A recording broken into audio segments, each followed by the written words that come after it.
Anyhow, I'm thrilled to welcome Lenita Hartman as our next keynote speaker.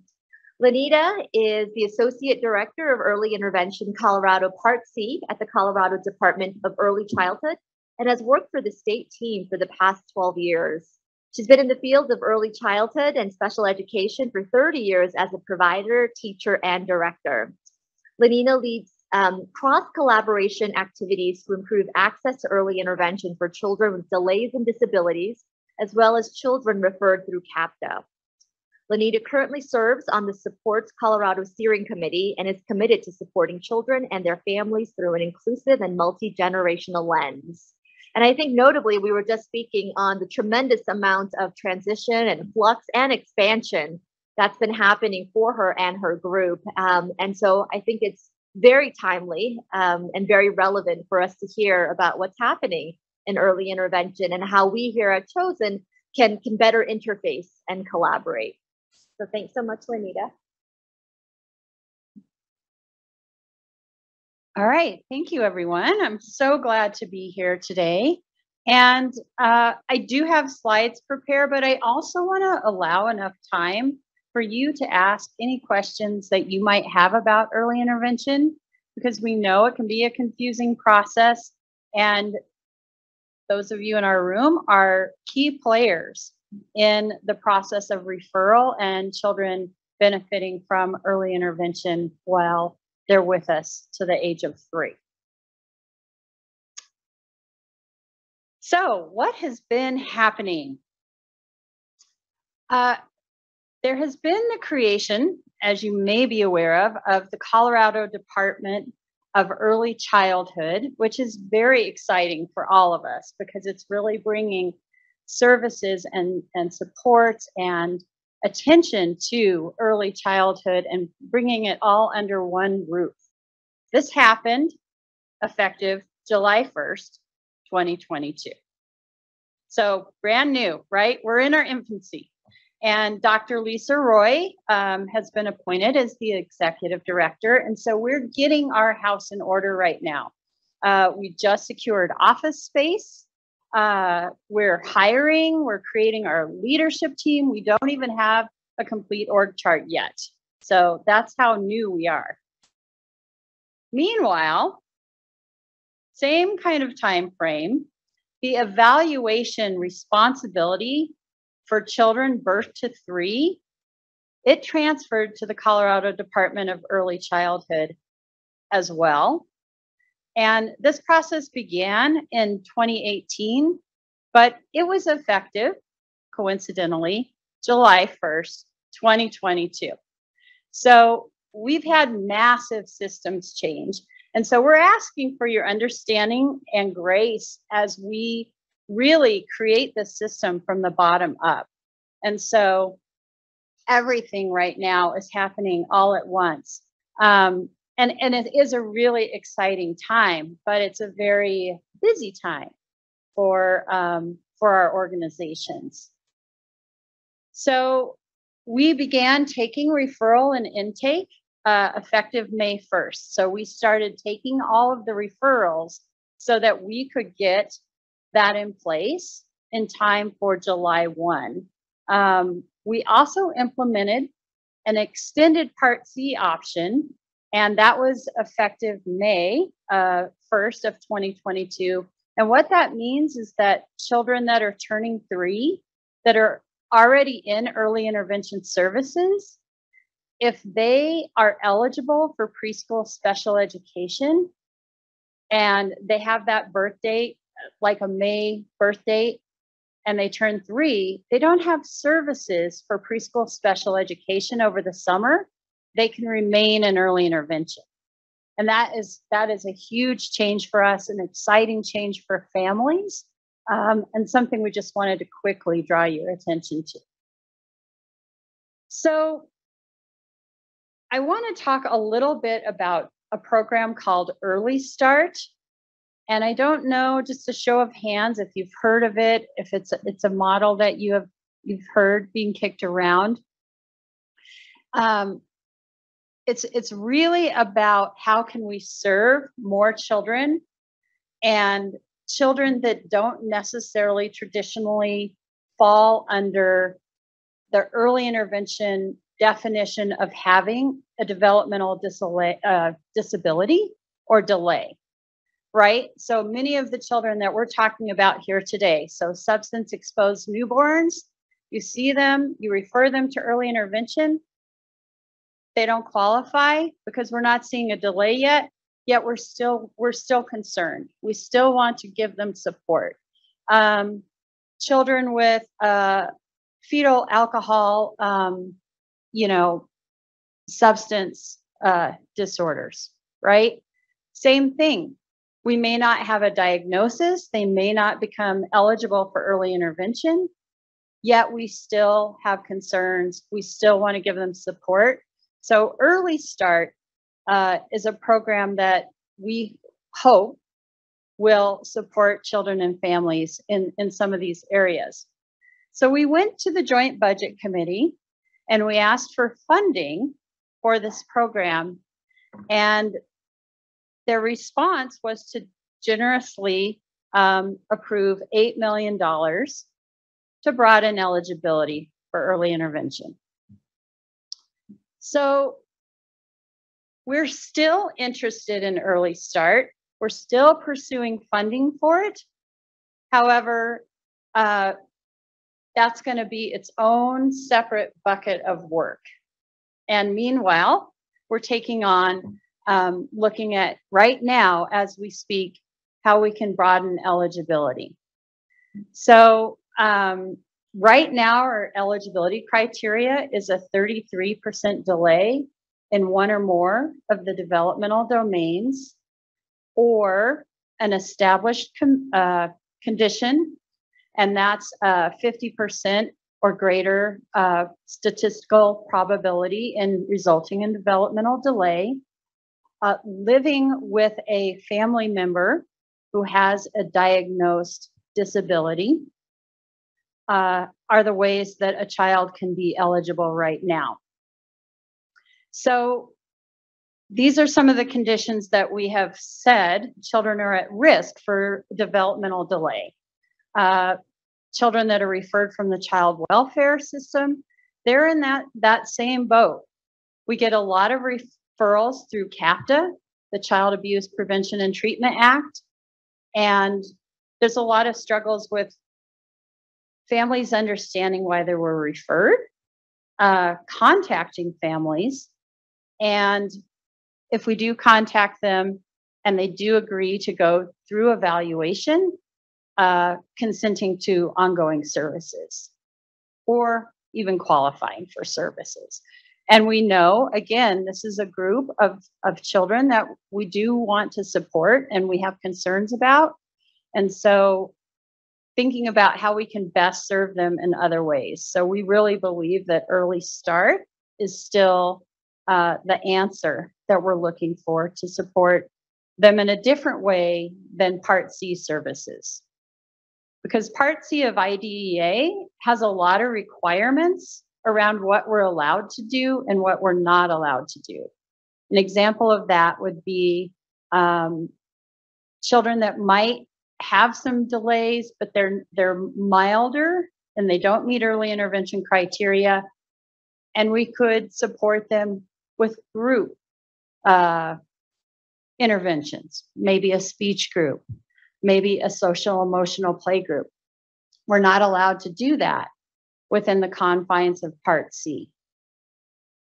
We could do that with Early Start. So there's a lot of different things that we're looking at in terms of supporting children. So our next steps for this are to pursue private funding and developing pilots to really think about how effective this program could be and demonstrating that to leadership, hopefully the Joint Budget Committee, so they can see the effectiveness of these pilots.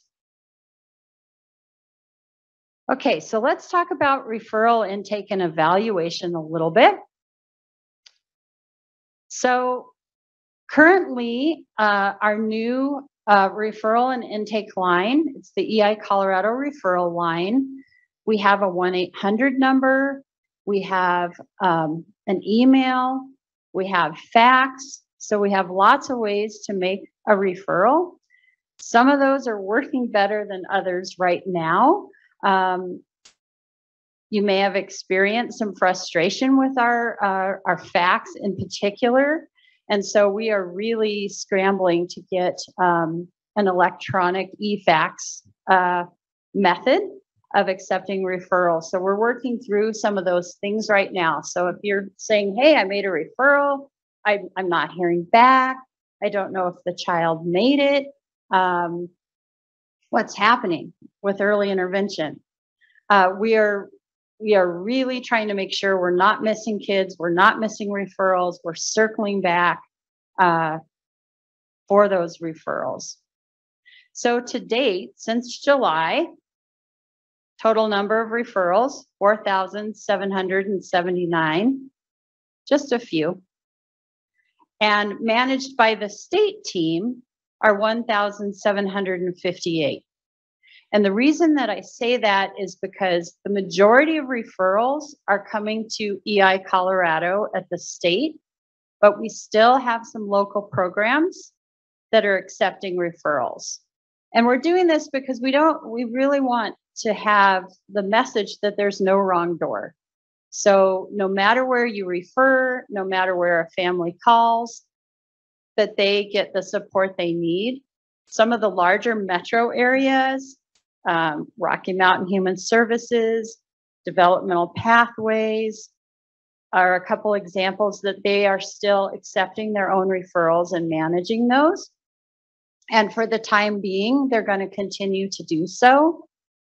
The state is working with local programs to make sure that there's consistency and equity and access in terms of what kind of experience a family gets when they call, so that it's, if you call the state, you call a local program, that it's the same high quality experience and they get where they need to go.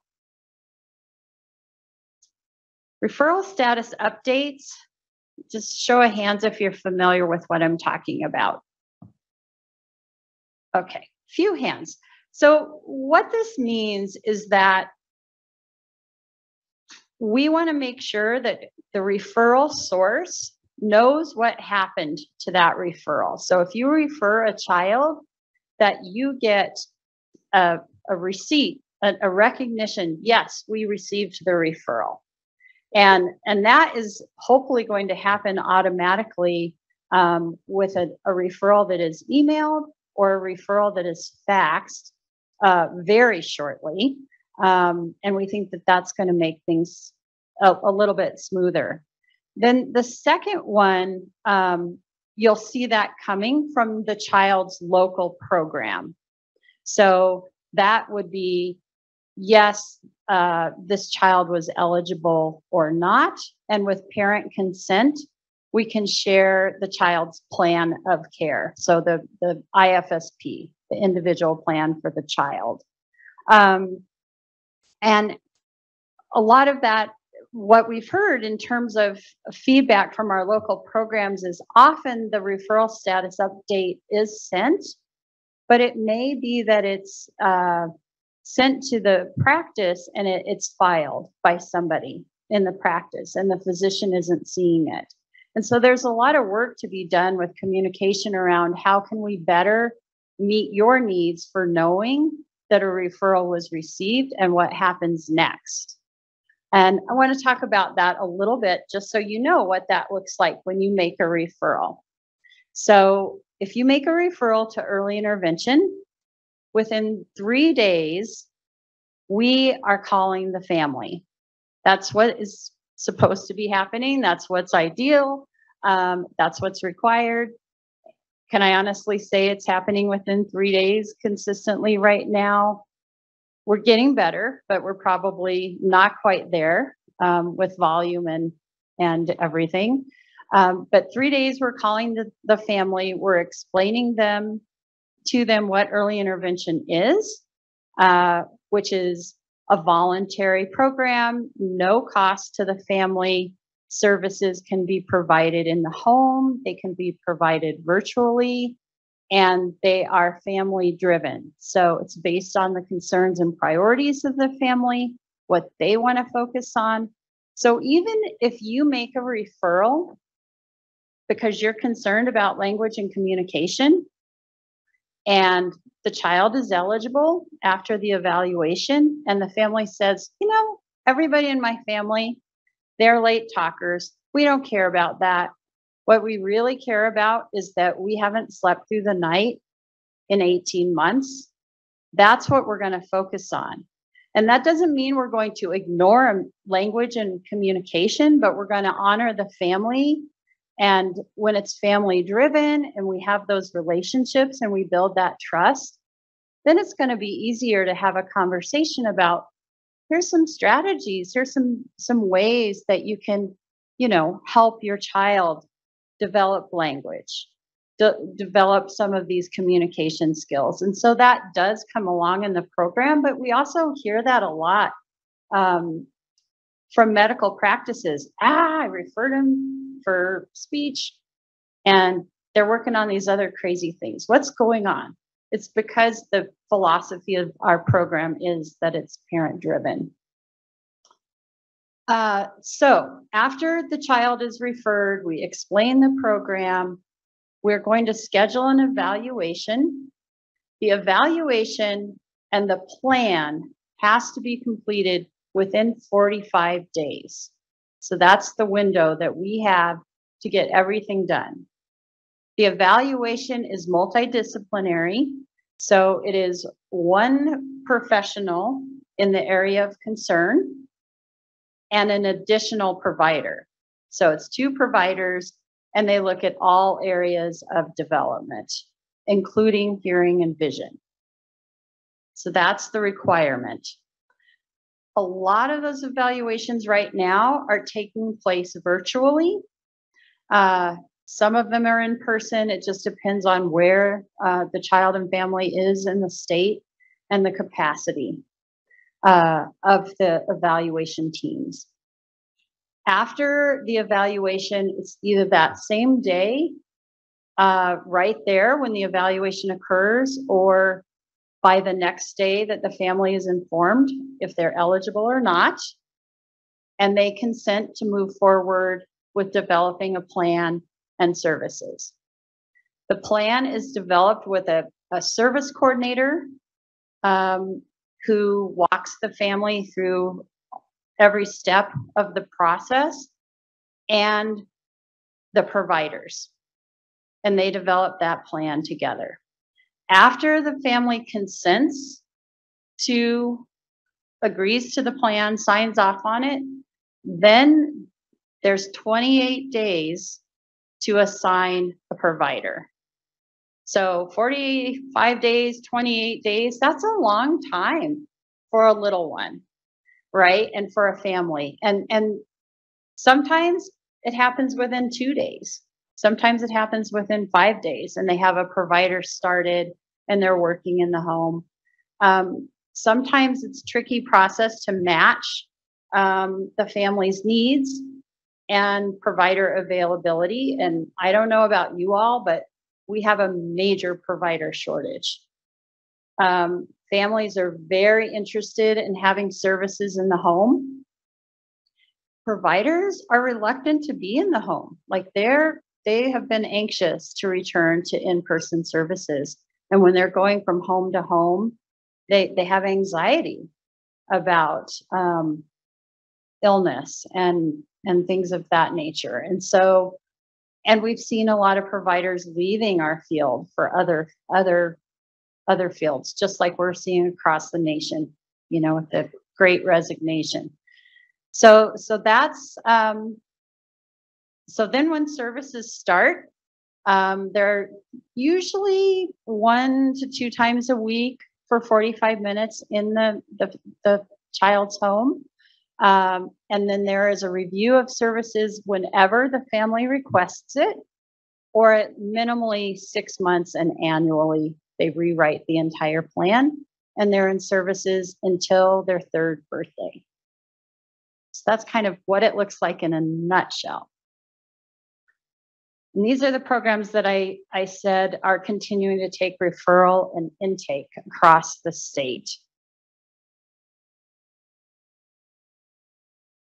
Okay, so evaluations, we did put out an RFP statewide, and July 1st again, that's that special date that everything happened this year.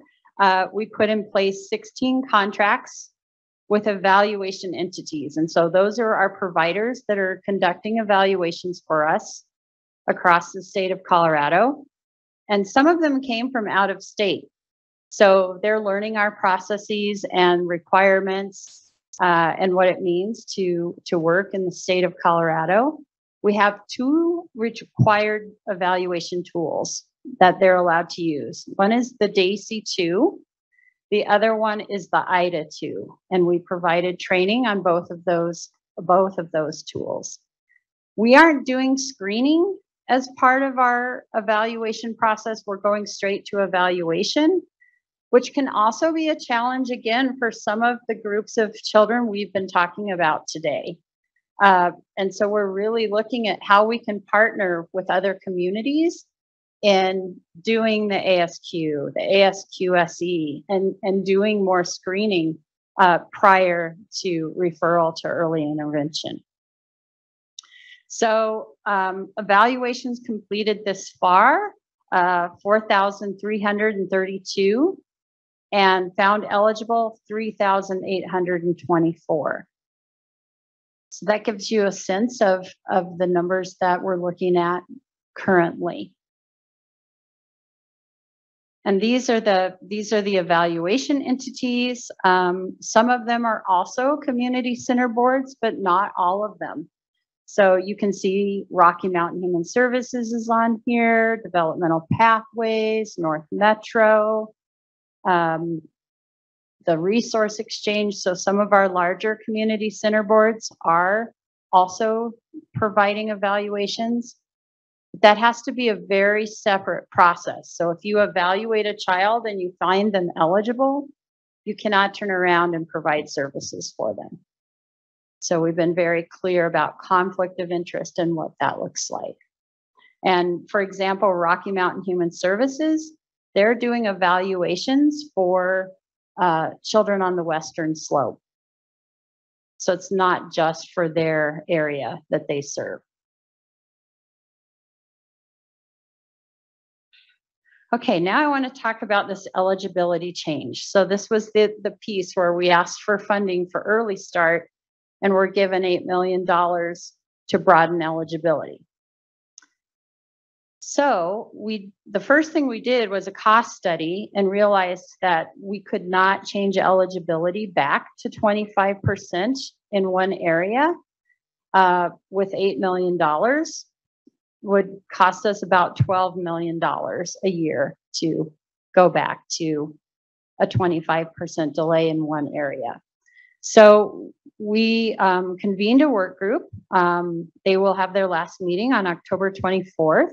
We had 2 town hall meetings just yesterday and a couple days ago to gather feedback. We're still collecting feedback about eligibility. So if you're interested in having your voice heard and your opinions about what eligibility should look like, we want to hear from you. You can email me.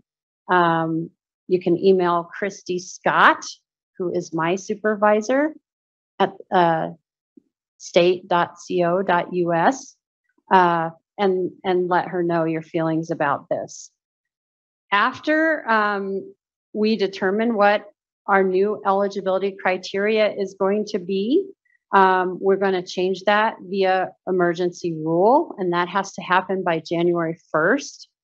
And then it goes through Office of Special Education Programs, OSEP approval.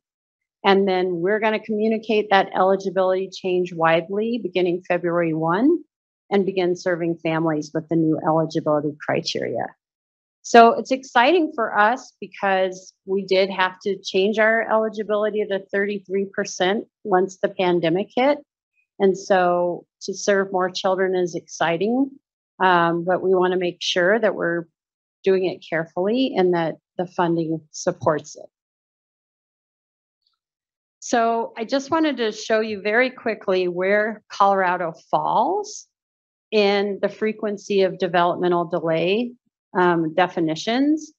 We are right smack in the middle. So you can just see where states fall here, and some are much more stringent than we are, and some are less. Some states it's 50% delay in one or more areas. So a lot of it is tied to funding, and many states do not enjoy the level of state funding that Colorado does. We are super fortunate that our joint budget committee has been so generous to early intervention and provides a lot of fundings. In some states, they don't have state funding, really. They're Medicaid and federal funds. So again, we're in the moderate category currently with 33% delay in one domain. And this is just another way to slice it here. So you can see 17 states, 30% have one eligibility criteria. 25 have two eligibility criteria, and so forth. So almost a third have one eligibility criteria in their policies. So here are our eligibility options for consideration. So the 25% delay in two areas, or 33% in one or more area. 25% delay in one or more area for a child over 2, or 33% in one or more area. And as I said, options that fall under that early start, which includes risk factors, they're going to move forward. It's separate from this. And we're really going to aggressively pursue other funding mechanisms for that.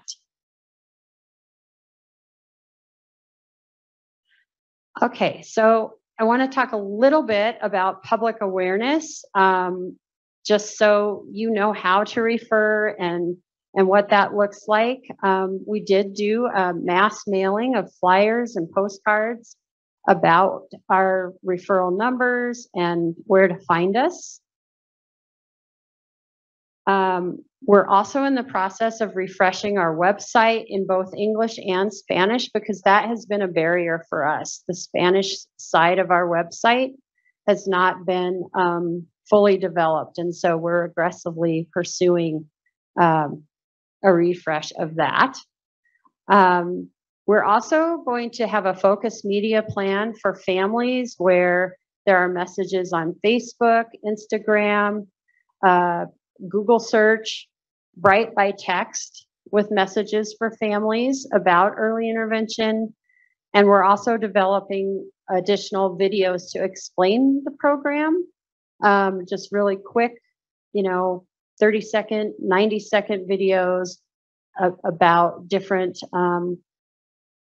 services that we provide for families.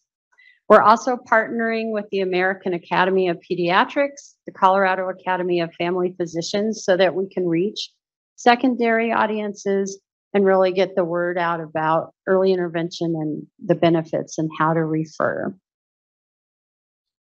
So we do currently on our website have a new video, and it's for anyone to use.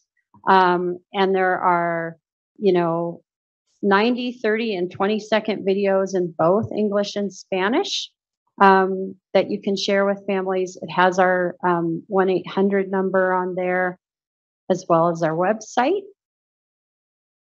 And we're also developing public-facing materials, so posters that can be in physicians' offices, an FAQ document for families, a fact sheet, as well as a visual roadmap that families can can read and refer to about what early intervention is. And these are our numbers, our website, our if you want to fax a referral form, and then an online referral form. We also know there have been some challenges with our online referral form, and we've been told that physician practices, when they go to the drop down, they can't find themselves, and then that holds up making a referral. That is going away. Hooray. So it should be easier to make an online referral. Okay. All right, great. Thanks so much, Lenita. Questions? I thank you for your presentation. This is exciting, and I know it's a huge lift. I have a question. From my recollection is that if a child is in out-of-home placement, so if they're in the Department of Human Services custody, you still require the parent to give the consent for the EI referral, which I know, at least in some circumstances, has been what I understand a little bit of a challenge in either locating a parent or getting them to consent to the services. Is that still the case? That's a great question, and I'm happy to answer any questions related to that, specifically around CAPTA. So, yes, we do require consent. However, the way that the Fed regs read, we have a lot of options if the parent, the biological parent, cannot sign. So, if they cannot be found, and the child is living, let's say, with grandmother can sign consent. What we need to do is document that we looked for the biological parents. We could not find them. Grandmother doesn't know where they are. Grandma can sign.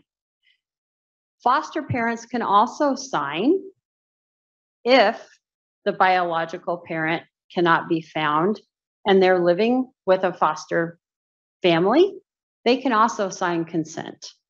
The people that can never, ever sign are caseworkers or individuals that are working in early intervention. So the service coordinator can't sign consent. So it's caseworkers and service coordinators that can't. Other folks with whom the child is living can sign if the parent cannot be found. Or I'll give you another example. Let's say the parent is incarcerated and they say, oh, sure, yeah, I'm all about early intervention. Let's do that.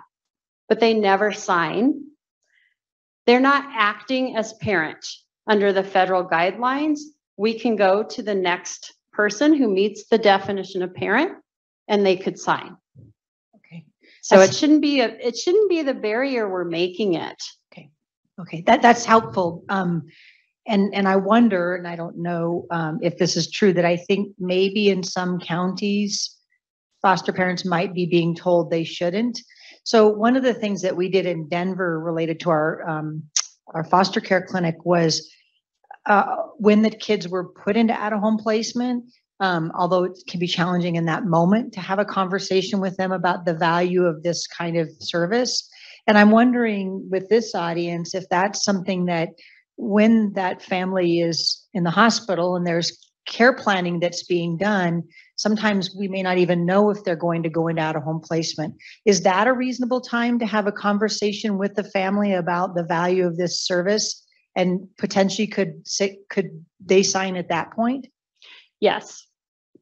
If you have access to a family member and they're interested in early intervention, it is tricky because they're leaving the hospital. They've got a lot going on, and early intervention doesn't want to step in until the family's ready.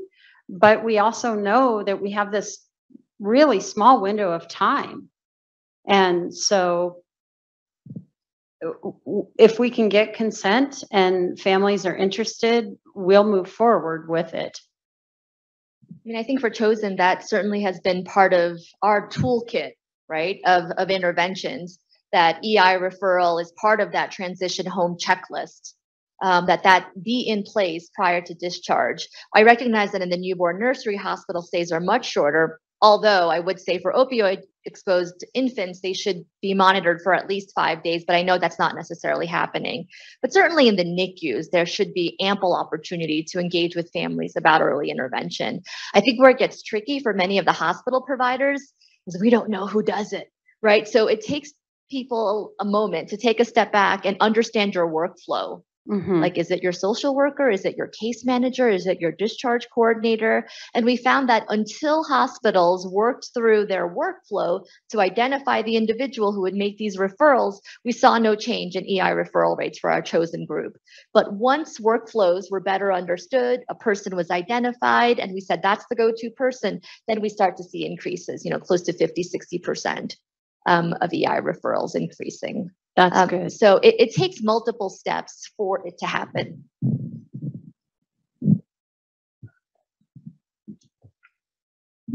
Lenita, thank you so much. I have a question about infants that might be referred and evaluated early in infancy and might not meet criteria, either based on current criteria or maybe what will change next year.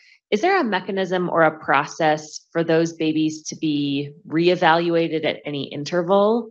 Or does it need to be a completely new referral? I think especially for this population, there's a chance that they're not going to be delayed when they're evaluated in the first 3 months. And so how do we make sure that as they continue on through infancy and their early toddler years, that they're not lost in the system because someone says they were referred, they didn't meet criteria, that door has been closed for those kids? And we see that a lot. What we do talk to families about is, if you have a concern about your child's development at any time, give us a call. Here's the contact information. And we recommend, hey, let's check in at 3 months, 6 months, and see how they're doing. But that really is on the family. And it's hard because families get busy, they don't remember, they may not know if their child is, off track with development. And so it really is a partnership with the family physician. Are they going to the well babies? Are they doing, those developmental checklists? But we don't have a mechanism to get back in touch with a family unless they initiate it. So just to clarify then, one infant can have multiple referrals within their first 3 years of life? Sure. Okay. Yes. And, depending on the time frame, if it's 3 months, 6 months, you don't want to evaluate them too soon, right? Because then the results are not accurate.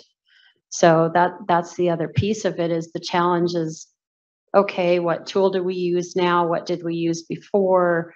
And also, how frequently do we want to put the child through that? So there's that balance.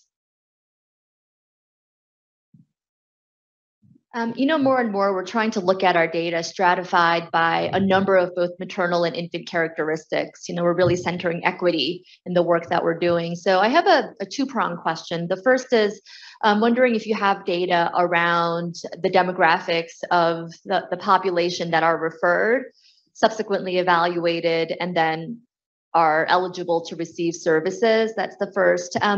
And then the second is, I'll just highlight some of Steph Bork's work. She was the one who just asked the question earlier, but she's put together a nice paper that are looking at factors associated with EI referral in the chosen cohort. And interestingly, we found insurance to be a significant predictor. Now, whether or not we're seeing it as sort of a signal, as a proxy for socioeconomic status, or in fact, there's some consideration of insurance in referral, I can't say, but just wondering if you see some of those signals within your own data, and for you to then in fact confirm that insurance is not a factor in this process. So that is really interesting, and because it's not required for a family to, we ask for their insurance and we ask if they have Medicaid, but they get early intervention regardless of their insurance status, regardless of their immigration status.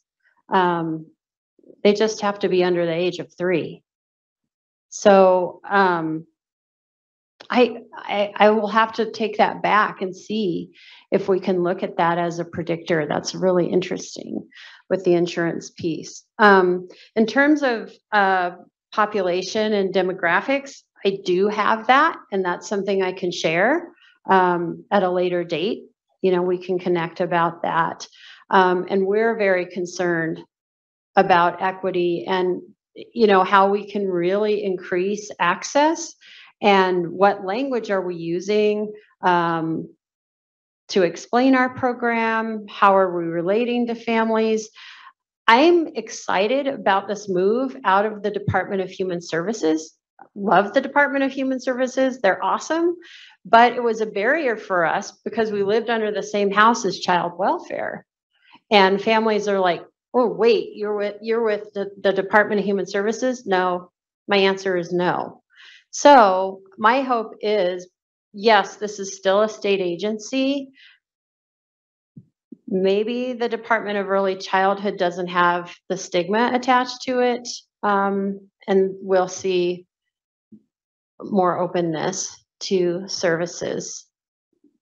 But what we do find is when we're most successful with families that are referred out of DHS is if there's a partnership, kind of like what Diane was saying earlier, somebody who is explaining our program, public health. If a public health nurse partnership has explained early intervention to them and they understand it, they're more comfortable than if it's just, we're cold calling. They don't know why we're calling. They most often don't even pick up the phone, right? Like I don't answer my phone if I don't recognize the number. And I definitely don't if it's a 1-800 number. It's probably a auto insurance, something, warranty. So. All right. Question. All right. I think that about concludes this section, unless anybody has additional questions. All right. Thank you so much, Lenita. That was very, very important information for all of us to learn more about. Thank you. Appreciate it. Thank you.